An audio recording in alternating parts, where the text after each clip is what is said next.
Good evening Luzon, Visayas, Mindanao, Metro at Mega Manila. Oras na muna po natin sa buong kapuluan is already 11 o'clock p.m. At kayo po'y nakatutok sa 90.7 Love Radio. Kasama nyo po ang titindi sa mga pinaglalaban ninyo. DJ Titangelo. At kasama mo rin ang Basa Princess DJ Rakitera. Welcome to the program Top Secrets. Ito po ang programang hindi kahuhusgahan.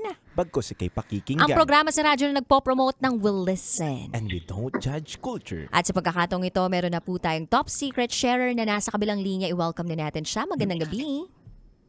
Good evening po. Ano pong pwede naming itawag sa'yo? Kelly na lang po. Kelly! Kelly, ilang taon ka na? 26 years old. 26. Sang lupalop ka naman galing, Kelly? From Pasay po. Pasay. Pasay, no? Oo nga, lapit lang dito talaga. Sana No? punta ka na lang dito, ma'am, tapos kinento mo na lang sa amin, ma'am. Di ba? Para mas madali. Alam mo, Kelly, gusto lang talagang makita ni Titangelo ang kagandahan mo. Yung mga para-paraan ni Titangelo eh, no? O sige na, Ma'am Kelly, hindi ka na namin tatanungin ng kung ano-ano pa. Ito ang pinakamahalagang tanong. Kelly, 26 from Pasay, ano ang top secret mo? Yung top secret ko po, naging kabit ako sa isang game app nang hindi ko alam. Naging kabit ka sa isang game app nang hindi mo alam. Tama ba kami ng pagkakarinig? Bago to, ah. Yes po. So may player dun sa game app na yon. Yes po. So, ganito po kasi yung nangyari nun. So, Okay. November of 2024, call center po kasi ako. So, parang nag-scroll po ako sa Black App. Then, may ads dito sa game app na to. So, napa-download ako. Then, ginagawa ko po siyang pastime every out ko po sa work. So, Mhm. naglalaro ako, ganyan. Then, pero hindi siya lagi. Then, parang by 2025 of March, naglalaro po ako noon, naglalaro pa din ako. So, I thought game app lang talaga siya. So, kailan ko lang nalaman na dating app din pala siya. Kasi, dinownload ko lang naman talaga siya for game, ganyan. Mhm. Then, March of 2025, last year, ang nangyari po is parang may group po pala doon sa game na yun. So, may nag-recruit sa akin na sumali sa group. So, ang purpose po ng group na yun is para magkaroon ka ng madaming friends, ganun, may kasama ka sa mga games. So, sumali po ako para mas madami po ako makilala. Then, that time po may partner po ako. May live-in partner ako. Tapos, ang ginagawa ko para mas mag-expand yung group, so kailangan din po namin mag-recruit. So, that time po, may na-recruit ako sa isang game, isang lalaki. So, nung una, kailangan po kasi may mga requirements po kasi yun. So, kailangan magpasa ng application form, then selfie, Mhm. just to make sure na hindi po siya poser. So, nung una, akala ko po poser kasi pag-check ko po, pwede po din kasi mag-post ng mga pictures dun sa game na yun. So, nung una, akala ko po poser siya. So, pagpasa na yung application form, nakita ko yung address niya is from Canada. Mhm. So, sabi ko, baka poser to. Tapos, may itsura din po kasi yung guy. So sabi ko, ang tagal mag-send ng picture, baka poser to. So, after 30 minutes, sinabi ko na dun sa parang leader ng group na parang wala po to, baka poser, ayaw mag-send ng picture. Then after 30 minutes, nagulat ako, nag-chat siya sa akin pabalik. Nag-send ng picture. So sabi ko, okay.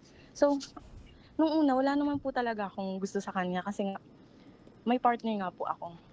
Laro lang po talaga. Tapos, ang nangyari po is, nakakasama ko siya maglaro, ganyan. Since ako po yung nag-recruit sa kanya. So, siya yung sinasamahan para makapag ano. So, ang nangyari, parang nagkaroon ng asaran sa grupo. airport. Inaasar kaming dalawa. Pero that time po kasi, meron din po siyang ibang kausap na player. Mhm. So, parang kakaasar po sa amin, parang nagkagusto ako sa kanya. Pero may partner po ako. So, crush lang po, simpleng crush. Tapos, inamin ko yun sa kanya, na ganda ganyan. Pero sabi ko, para alam niya, aware po siya na may partner ako. Tapos, um, May po nung May 2025, nag-decide po siya na mag-quit sa game na yon. So, umalis siya sa grupo, nag-delete po siya ng app. Tapos, nung time na yon, nagkakalabuan po kami ng boyfriend ko. Tapos, um, nung time na yun, ang alam ko lang po sa kanya is yung first name niya. Hindi ko po alam yung buo niyang name, apelido, wala pong Anong ganun. first name niya? Ano po, Just po. Jazz. Jazz. Okay. Opo. Tapos, yun lang po yung alam ko sa kanya. So, since gusto ko po siya, so lagi ko po siya inaantay, baka magbalik po siya, ganyan-ganyan. Tapos, nagulat po ako kasi, dinisband po yung group namin. So, lumipat kami ng ibang group ng mga kasama ko. Then, ang nangyari po doon, parang, meron po kasi siyang parang, parang dito din po sa TikTok pag nagla-live, pwede kayong, um, papasok po, or, basta para siyang voice room, ganun po. So, iniiwan ko po yung account ko doon. Tapos, nag-AFK lang po ako, minumute ko lahat, tapos, Discord ba yun? nagsuscroll-scroll lang ako, ganyan. Hi, Roken. Nagulat po Can you ako tell kasi me bandang a 4 PM game po that yun. is also Siguro used as... bandang July, may tumabi sa akin dun sa voice room. Then, parang may emoji-emoji po kasi dun. Then, parang nangaasar na emoji. Tapos, tinignan ko yung picture, sabi ko, parang kamukha niya to. Iba na po kasi yung name. Iba na din po yung account. So, nung time na yon, sabi ko, chinat ko siya, sabi ko, parang kilala kita. Tapos, tumawa lang siya. Tapos, inad niya po ako ulit dun sa account na yon. Tapos, nag-usap po kami, ganyan. Nagtuloy-tuloy po yung usap namin. So, nung time na yun, nag-break na po talaga kami nung partner ko. Pero may iba naman po reason, hindi naman po talaga siya. Anong So, reason muna? Ano po kasi yung partner ko po kasi nun is sobrang toxic na po na relationship namin. So, parang yung mother niya nakikisali na po sa relationship namin. Ang dami na pong ginagawang kwento na hindi naman tama. Chinachat ko daw po yung mga supervisor niya, tapos nagtatanong daw po na kung ano-ano. Ganun daw po ako. Hindi ko naman po hawak yung account nun. So sabi ko, paano po nasasabi ng mother niya yun? Kasi ayaw po ng mother niya sa akin. Then, yung partner ko po hindi din po ako mapagtanggol. Kaya, ayun, sabi ko, mag-break na lang. So, nung mga time na nag-break po kami, so, si Just yung nandyan para sa akin. Parang, pero hindi ko po alam na may asawa po siya at may anak. Kasi, ang alam ko lang talaga sa kanya, name niya. And pinakilala niya sa amin is single siya. Tapos, ang nangyari po, ayun, nagtuloy-tuloy yung usap namin hanggang sa mas lumalim po yung feelings ko kahit malayo siya, ganyan. Kasi, yung partner ko din po, yun din po yung wala sa kanya, yung effort. Kasi yung taga-Canada po, despite na magkaiba po kami ng time, yung time niya, nag-a-adjust po talaga siya sa time na meron ako. So, yun, nagkagusto ako sa kanya, ganyan. Tapos, siya din po pala ganun. Then, nagulat po ako na bandang September, September po ata, first week ng September, bigla pong may nag-chat sa akin sa Messenger. Sabi sa akin, ako daw po ba yung girl ni Jazz? Sabi ko,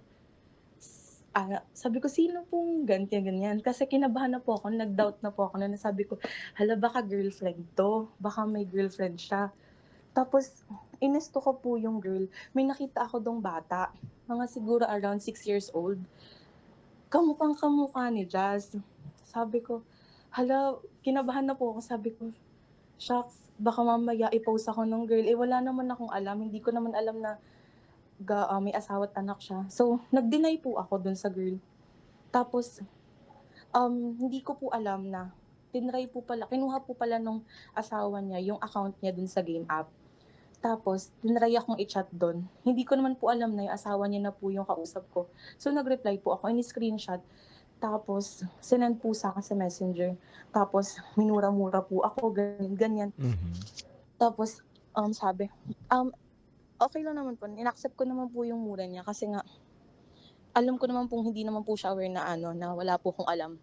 So, galit siya, alam ko po. So, ayun yung nangyari. Then, nag-sorry na lang po ako. Sabi ko dun sa girl na, wag na po silang mag-away, ganyan. Ako na lang po sisihin sa lahat.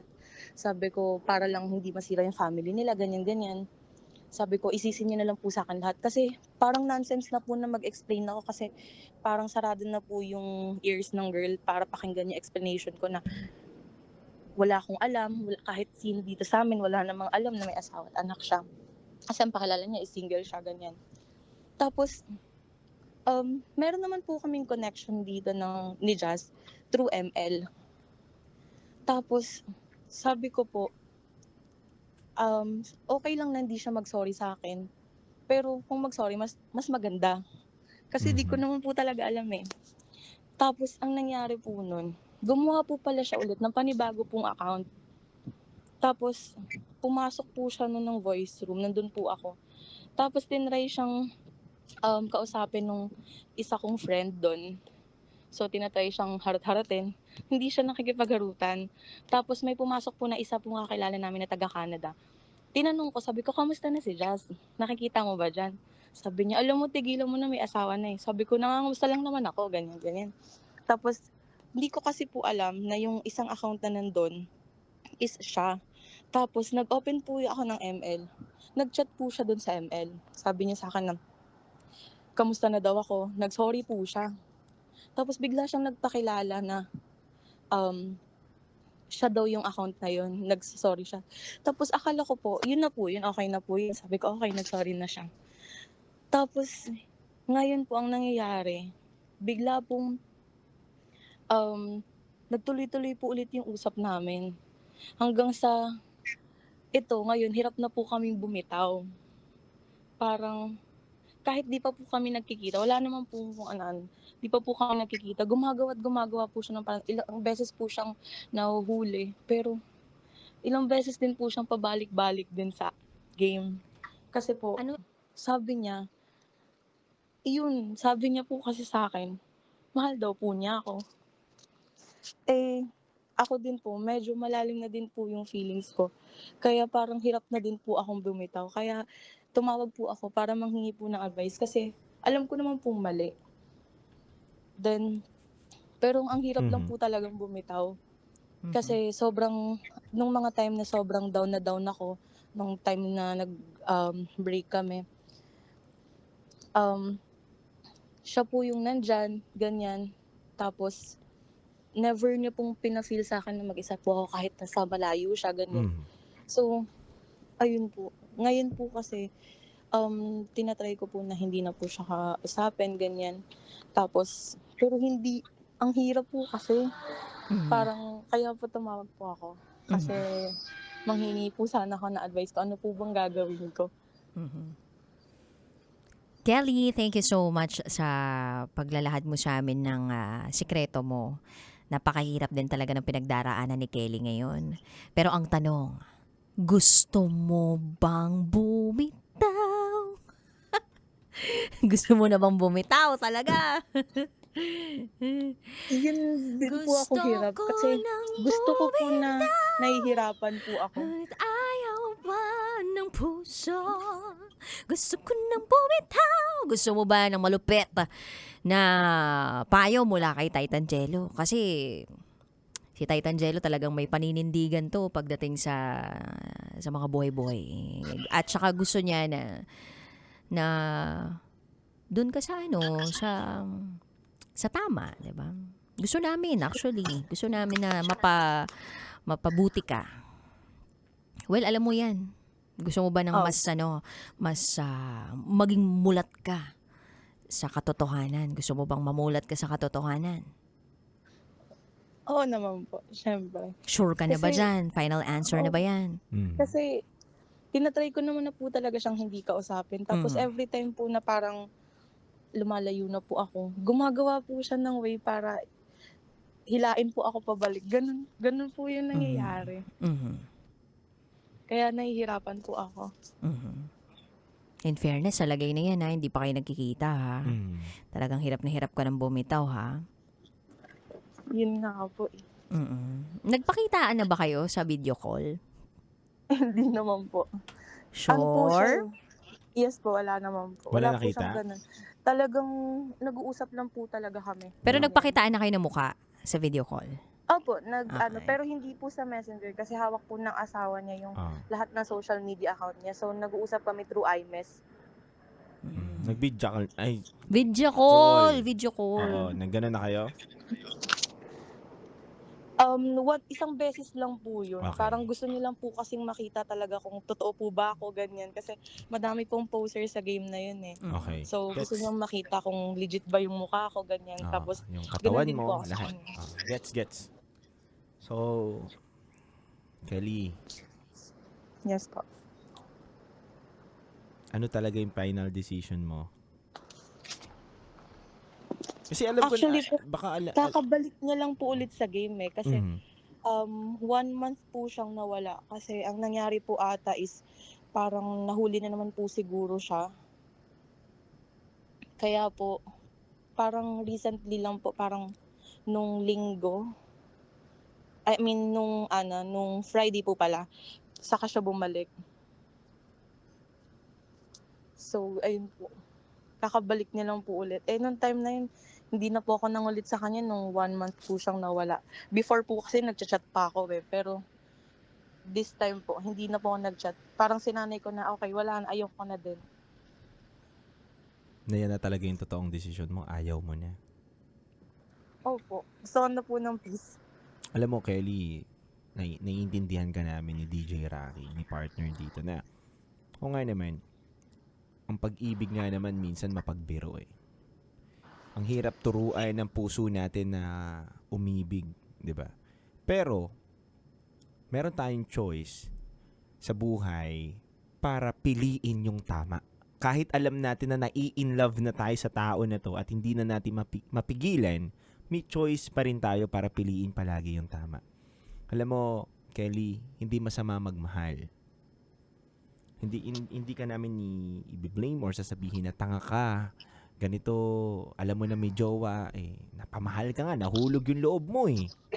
Pero, Kelly, tingin mo ba magiging masaya ka na makakasira ka ng relasyon? Siyempre po hindi. Tingin mo ba, Kelly? Especially po, may anak po sila. Yes. Ayoko naman din pong maranasan in the future, baka maranasan ko po yun. Ganun mabalik po sa akin. Yes. Ayoko din po yun. Tama. Kelly, tanong ko din sa'yo, tingin mo ba kapag hiniwalayan niya yung partner niya ngayon, yung anak niya ngayon, iniwan niya, at kayo ay nagsama, tingin mo mamahalin ka niya ng buo? 100% ba yung assurance mo na talagang ibibigay niya yung pagmamahal niya sa iyo ng buo? Hindi mo ba naisip, Kelly, na yung tao nga na may anak sila, niloloko niya? How much more ikaw, Kelly? Ayan nga din po eh. Di ko lang po talaga siguro alam paano sasabihin sa kanya na stop na. Hindi mo naman Ngayon. kailangan magpaliwanag, Kelly. Hindi mo naman kailangan sabihin sa kanya na stop na tayo. Dahil pwede ka naman nang tumigil na lang dahil yun ang choice mo. At hindi mo kailangan sa kanyang magpaliwanag dahil alam niya naman na may mali sa kanya na iibigin mo siya. 'Di ba? Oh.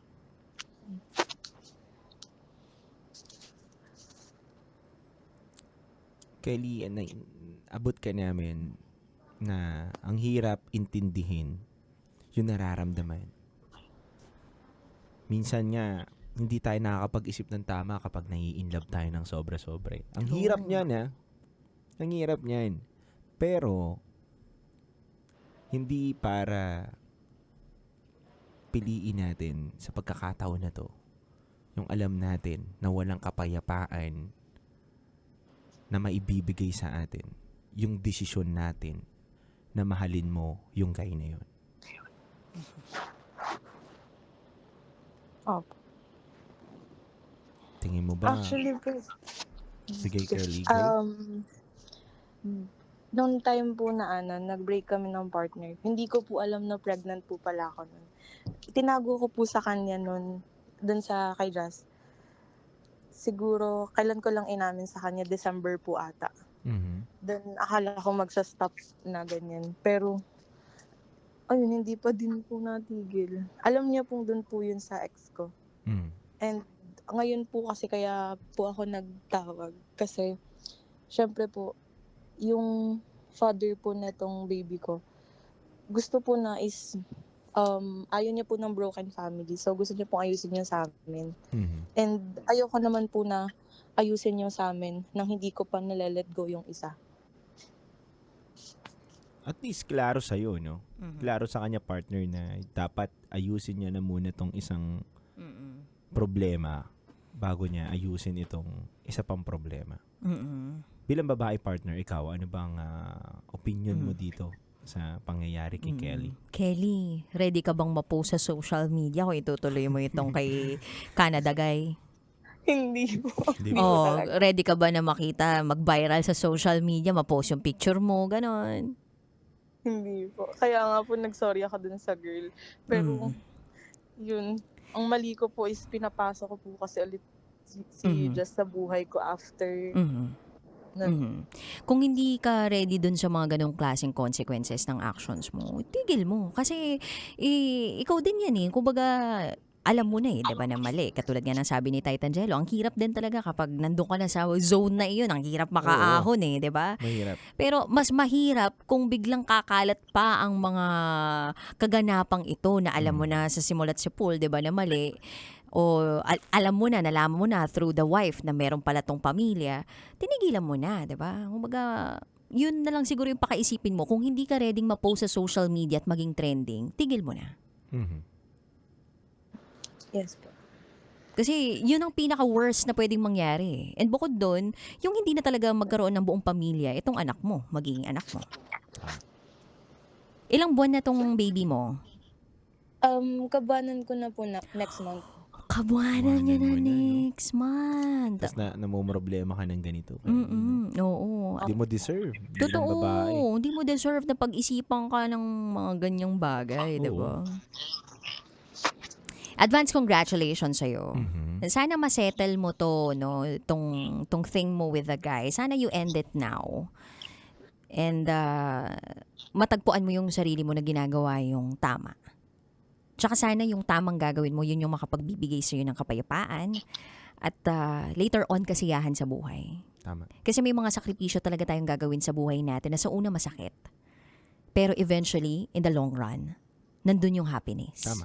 Agree. Sa una ka lang talaga masasaktan kasi nandun yung pain of letting go eh. Mhm. Nandun yung pain of yung pagbibitaw na akala mo wala nang ibang tatanggap sa'yo. Pero biglang, boom, meron naman pala eh.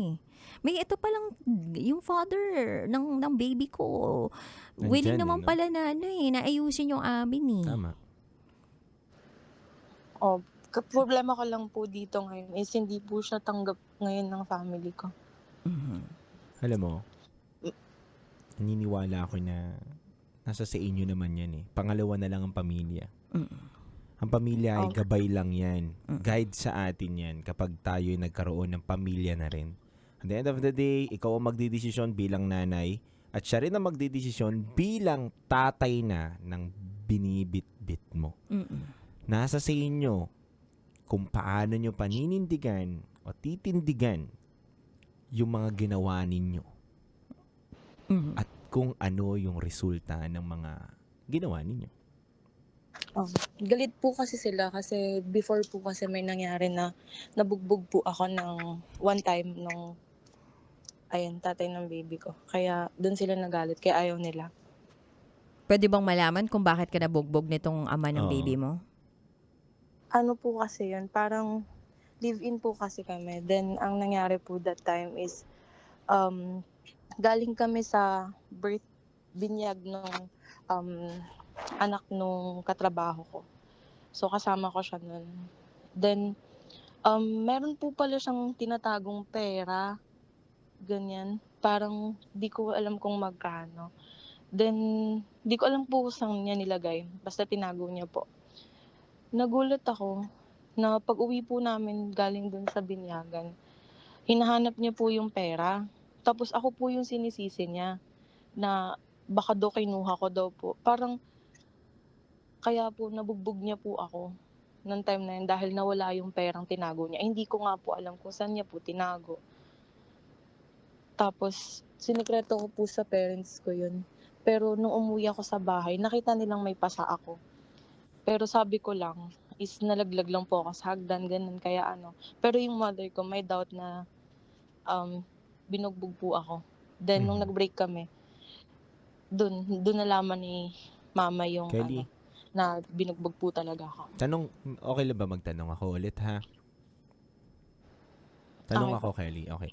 Kelly, tingin mo ba sa gano'n kayo katagal na itong boyfriend mo, ex-boyfriend mo, at tatay na ngayon ng dinadala mo?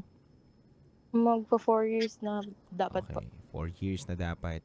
Sa 3 taon nyo na pagsasama, Kelly, tingin mo ba siya lang lagi ang may ginagawang kasalanan at ikaw wala ka, ikaw ang pinakamaayos dun sa relasyon, ikaw talaga yung nagsasakripisyo, tingin mo? Actually po, ano po kasi ako um, nung time po kasi nang naging kami, kaka-graduate niya lang po sa college. Hmm. So, walang-wala po talaga siya nun kasi no experience po Hmm. siya, hindi po siya makahanap agad ng work. Hmm. So, ako lahat, pag Mm. nagkagusto po kasi ako or pag nagmahal po ako, parang bigay po ako ng bigay para po akong bakla. Ganun po ako. So, nung time na yun, hindi pa po kami. So, sabi ko, ay gustong-gusto ko siya nung time na yun. So, ako nag-rent ng apartment niya, ako bumili lahat ng gamit niya, lahat ng appliances. Tapos, umuwi siya nun ng probinsya. Then, pagbalik niya dito, ang pera niya lang po nun is 1K. So, ilang months siyang walang trabaho, ako nagpa-provide, ganun. Tapos, parang inisip ko po na kaya lang po niya ako, um, parang napilitan na lang po siyang jowain ako kasi nga, Kailangan provider niya. niya ako that Mm. time. Opo, parang kailangan niya ako. Tapos, sobrang, kahit graduate po siya daw, nakapasok siya ng work, parang sobrang liit lang po ng sahod niya talaga. Okay. Actually po, nung unang, parang first year ng relationship namin, okay naman po siya. Sobrang inaalagaan niya po ako, ganyan, ganyan. Tapos, nung nagbago lang po talaga yung ugali niya, naging medyo, um, mabigat po yung kamay niya nung nagkamotor po siya. Dun lang po talaga nagbago lahat. So, sa madaling salita, Kelly, kung dediretsahin mo yung sagot mo dun sa tanong ko, ikaw yung nagsakripisyo dun sa relasyon ninyo. Opo. Tapos Okay. never ko pong, sa relationship po namin, parang niya po akong tinatago. Okay. Gets namin. Ganun po So, time. Kelly, Kaya po, lahat ng atensyon na parang inaano ko sa kanya, dun ko naman po nahanap sa Canadian. Pero break na po kami that oo. time. So, Kelly, ito ah. So, ang unang problema mo is etong si Canadian na nahuhulog yung loob mo sa kanya at nahuhulog din yung loob niya sa'yo. Na eto na naman, nawala, bumalik, heto na naman, sabi ni Gary V. Pero, Kelly, ito pinakamadaling solusyon dito eh. Buntis ka, panibagong buhay yan, panibagong kabanata, istorya na naman ng buhay mo. Itong Canadian na to, madali niyang sabihin o ipakita yung mga magagandang bagay sa'yo kasi hanggat hindi mo nakakasama ang isang tao sa isang bubong, ang daming kayang sabihin na magaganda niyan eh. Ang daming ipakitang magaganda niyan. Pero hanggat hindi mo nakakasama yan sa isang bubong. So, para sa akin, hindi mo na dapat paniwalaan tong taon to eh. True. Kung sa sarili niya ng pamilya, hindi siya magpakatatay o magpaka-partner dun, how much more para sa'yo? Aakuin niya yan, yung bata? 'Di ba? Magbigay muna siya ng oras dun sa bata. 'Di ba? Opo. Bago siya magbigay sa'yo ng oras. Yes po. So, ang pinaka-problema dito is yung hindi kayang tanggapin ng pamilya mo yung guy. Ito, malaking problema to. itong Canadian na to, tigilan mo na yan, stop mo na yan, wag mo nang kausapin yan dahil wala madudulot sa yan. Lalo lang ikaw makukuwawa. Pati yung bata na bitbitin mo ngayon na ilalabas mo next month, kuwawa yan kung ang nanay niya hindi makapag-focus para sa kanya dahil iniisip yung Canadian na puro pangako or pinagpaparamdam sa kanya ng something. Yung Canadian, laway lang ang puhunan. Laway lang ang puhunan. Yes, tama si partner. Laway lang ang puhunan. Oo. Oo. Oras-oras. Teknolohiya Oo. lang. Oo. Yun lang ang pinupuhunan sa'yo. Iba pa din talaga yung pinuhunanan sa'yo. Oras, atensyon, pagmamahal, alaga, ganon. Nang personal, Tama, partner. Ah. Ito, Kelly, ang tanong. Handa ka ba maging single mom? Or ilalaban mo sa pamilya mo yung lalaki na sinasabi mong toxic? At ikaw lang ang gumagastos sa kanya. Hindi mo naramdaman na mahal ka niya. Hindi ko po kasi alam kung totoo po yung pinapakita niya ngayon dahil lang po buntis ako kaya nagpapakita siya ng magagandang Kasi recently po medyo maayos po siya Inaayos niya po yung work niya. Ganyan. So tapos iba din po yung treatment niya sa akin ngayon. Hindi na po kagaya ng dati. So, di ko po alam kung totoo. Parang ang hirap po kasing maniwala kasi gawa ng Nasaktan ka na niya. opo. Naiintindihan ka naman namin doon. Pero Kelly, lagi mo tatandaan, ang desisyon mo ay hindi na para sa sarili mo, kundi desisyon mo ay para na rin doon sa anak mo. Pag-isipan mo mabuti, Kelly, kung tama ba na ipaglaban mo o makipag-connect ka ulit dito sa tatay ng bata or mananatili kang single mom. Nasa sa'yo naman yan. Kung talaga naman ang choice mo is maging single mom dahil yun ang magbibigay sa'yo ng peace of mind at hindi ka sasaktan ng lalaki na yon kasi nga mapanakit siya, edi go ka dyan, Kelly. Susuportahan ka namin dahil ayaw namin na masaktan ng isang babae at nananakit ang isang lalaki ng katulad mo. Pangit naman yun. Totoo. Pero meron din naman tayong tinatawag na character development. Diba? Lahat ng tao pwede naman talagang magbago. Lalong-lalo na kapag yung isang tao naramdaman niya kung paano na mawalan. Diba? Naramdaman niya na may nagbago sa buhay niya nung umalis ka. Yung ganun ba? Pwede lahat ng yun Pero hindi tayo makakasiguro hanggat hindi pa natin talaga nakikita yung consistency, yung araw-araw pinipili niyang maging mabuting tao, maging mabuting ama, maging mabuting kasama o partner mo.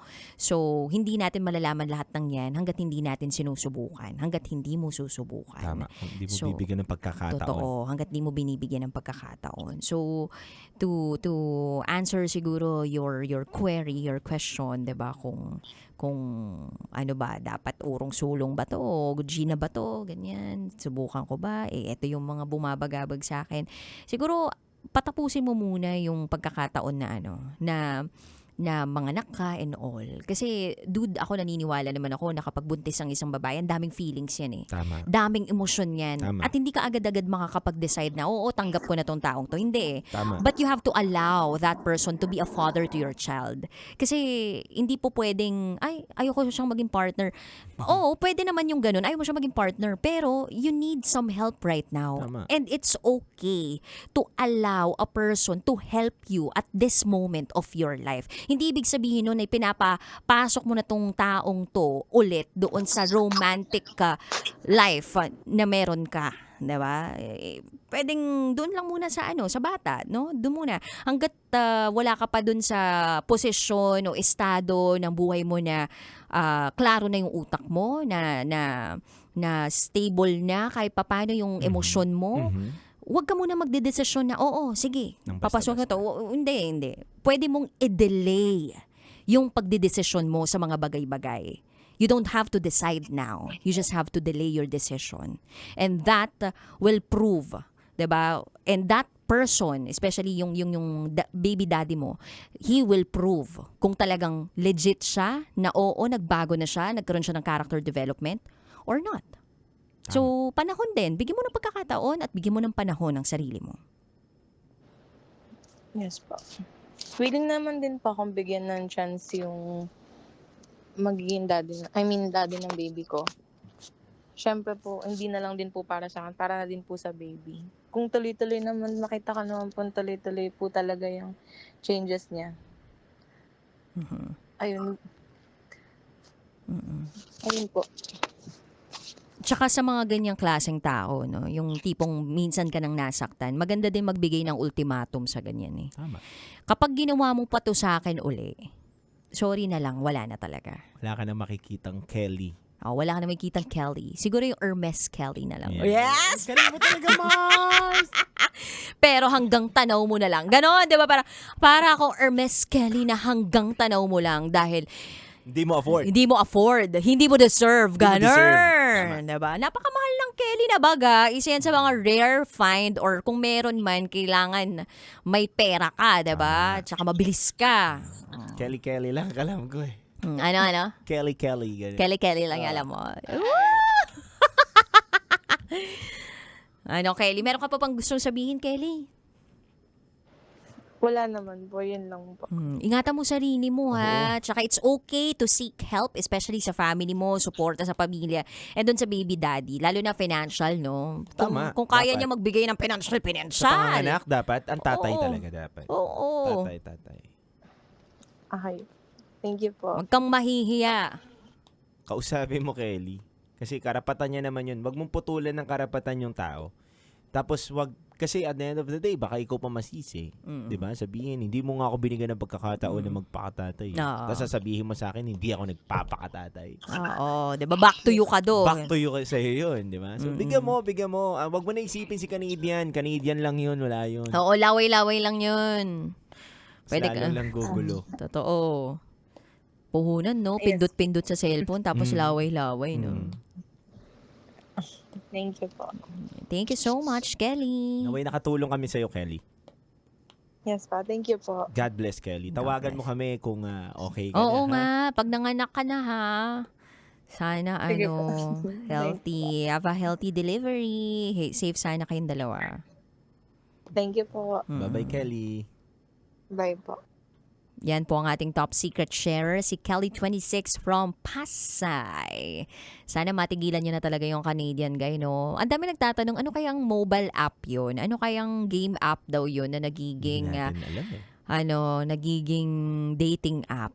Wala kasi tayong alam sa mga games, no? Masyado. Wala rin akong alam sa dating app. Totoo yun, totoo. Mapagmamalaki ko yun, dude. Taray. Hindi ako nag-dating app. Personal lang talaga. Huwag kang gagalaw. Kasi Natatawa ako dun sa pinagmamalaki ko. So talaga pinagmamalaki mo na hindi ka nag-dating app. So yung mga nag-dating app, hindi nila dapat ipagmalaki yung sarili nila. Hoy! hindi naman. Kumbaga ikaw, talagang tradisyonal. Babae. este traditional. Oo, traditional. Well, nababaero? Hoy, dude, di na nga kita sinasabihan ng ganun eh. Kasi, alam nyo na ba, si Titan Jello, kaya talaga walang mga dating app yan. Hello, ayaw ng resibo niyan. Kala ko sinalo mo na ako sa laylayan. Kala ko sinalo Charot mo na lang. ako eh.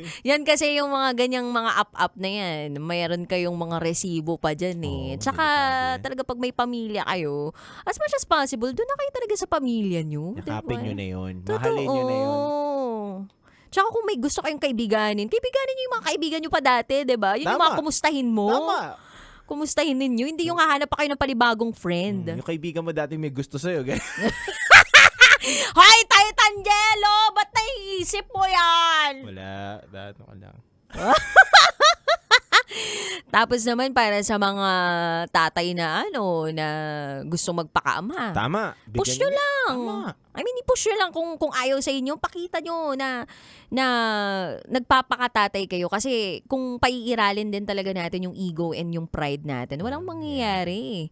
Tsaka, ano yun, pataasan na lang ng gano'n. 'Di ba? Sabi nga, ang pride ay parang underwear. Walang mangyayari kung hindi mo ibababa. Charot to darot. So yun, sabi dito, gawain ni Titan Jello. Hindi. Ano? Ano lang. Bakit ka natawa? Wala, hindi natin gawain yun. Marami kasing naisip si Titan Jello dun sa sitwasyon ng caller naawa natin. ako eh. Naawa ako. Totoo lang. Mm. Dahil kawawa, dahil naguguluhan siya eh. Mahirap yun ha, bilang isang babae naguguluhan din sa tamang desisyon. Mahirap din naman nasisihin natin siya na bakit ito nagiging desisyon niya. Kasi tao lang din naman tayo nagkakamali. Totoo naman. Tsaka pag binigyan ka talaga ng atensyon ng isang tao kahit gaano pa siya kalayo, nandun yung parang, shucks, right person na. Di ba, may ganun nabasa ko to. Ayan.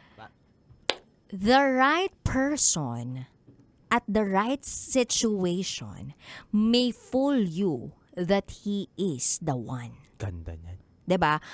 Ang tao na dumating sa tamang sitwasyon kung kailan ka vulnerable ay pwedeng lokohin ka at bigyan ka ng idea na siya ang the one mo. Tama. Ang Pero galing. sa totoo lang hindi eh. Nandun lang siya sa tamang sitwasyon at pagkakataon ng buhay mo na kailangan mo ng kausap. Kaya parang sa mindset mo, ito yung taong tatanggap sa akin. Pero try mo kausapin si Titan Jello. Maisip mo na siya talaga yung the one mo. Diba? Try mo pag siya yung nakausap mo ng mga time na yon. Diba mo, isipin mo, si Titan Jello talaga yung para sa akin. Ganun. Totoo yan. Kasi nandun yung kalinga. Nandun Tama. yung hinahanap mo eh. Tama. Galing mo, partner. Wala na akong dapat sabihin. Yun. Totoo yan. Yun na yun eh. Totoo yun Doon tayo natitake advantage eh. Doon natitake advantage sa mga babae ng isang lalaki. Or either na yung babae naman ang nagtitake advantage dun sa lalaki. Galing. Oo. Pero tinan mo, dami nang tatawag sa'yo, dude. Sabi dito, sign na to para tumawag kay DJ Jello. O, diba? Sabi ko sa'yo eh. Hindi. Tinan mo, ikaw na yung magiging the one nila. Pero ikaw, the 5 na sila. The 6 na. 6 na nga. 6 families. Families na. Patay. Pwede nang bumuo ng basketball team. Kaya nga, dude. Bahala na kayo maniwala kung totoo. Anyway, mga kabisyo, muli, maraming salamat po. Ito po ang ating programang Top Secrets. At nakasama mo ang Basa Princess DJ Rakitera. At kasama mo rin po ang titindig sa mga pinaglalaban ninyo, DJ Titan Jello. At kayo nakatutok sa number 1 FM radio station, 90.7 Love Radio. Kailangan pa bang i-memorize yan, kabisyo? Basic. Antog po namin na awitin sa inyo is a beautiful song by Moira de la Torre, Kumpas. Metro's number 1 Love Radio. Basic!